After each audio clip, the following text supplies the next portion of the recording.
Welcome, this is the RPA champion, and in today's video we are going to be looking at the calculation stage. This is a very important component of building both processes and objects. Now, without wasting time, let's get right into it. So we are going to be building a simple process using the calculation stage, and by doing so we will demonstrate different features that the calculation stage can do. And I really hope that my years of experience with Blue Prism will really help you get the most out of what I've learned and how I've used it in my experience.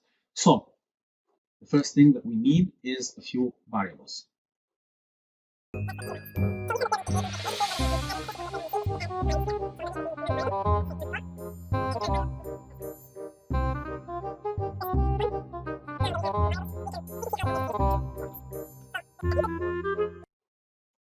You will notice that there is a couple of different screens on your once we click on the calculation stage, and I just want to spend a couple of seconds explaining these because these are going to come in very handy if you know how to.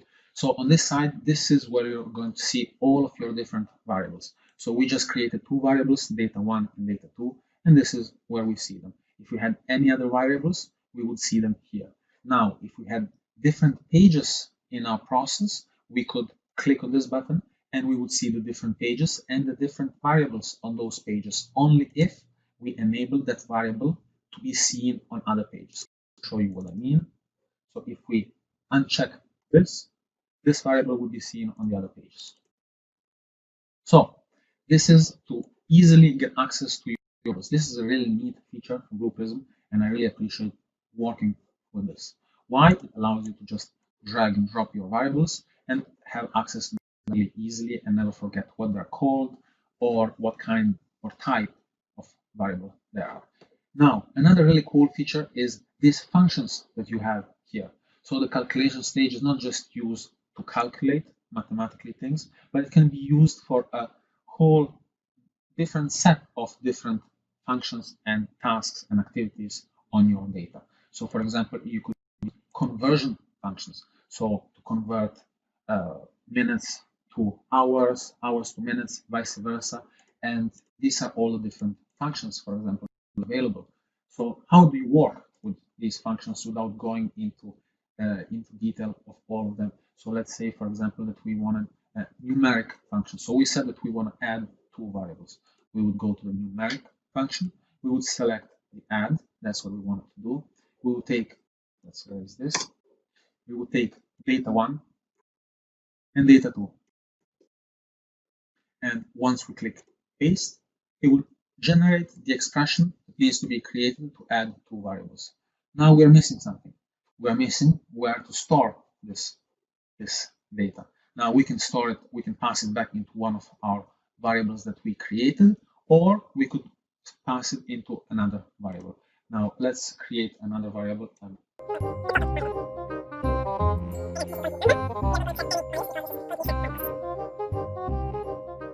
So once we go back to the calculation stage, we will take the total and we would put it here.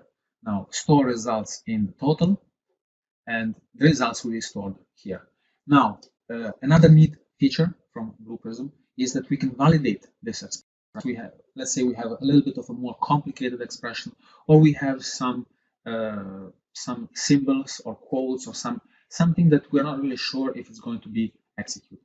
So we can validate this expression, and if we click validate, this means that this expression is valid. We can also execute this expression. What does it mean? That means we can test it actually. In this, again, in this example is just a simple arithmetic addition, but if it was something more complicated, it would be more meaningful to test it. So as we can see the results, we can test it live and see what the results will be.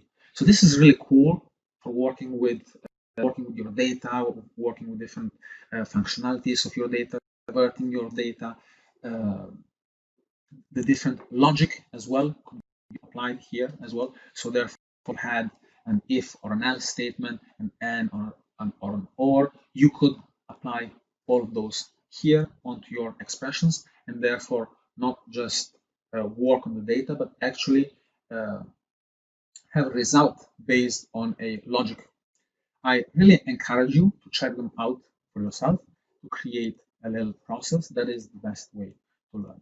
Now, let's just run this and see if we're going to get a total. Excellent. So 4 plus 1 is 5. We've created a first little process using just the calculation stage.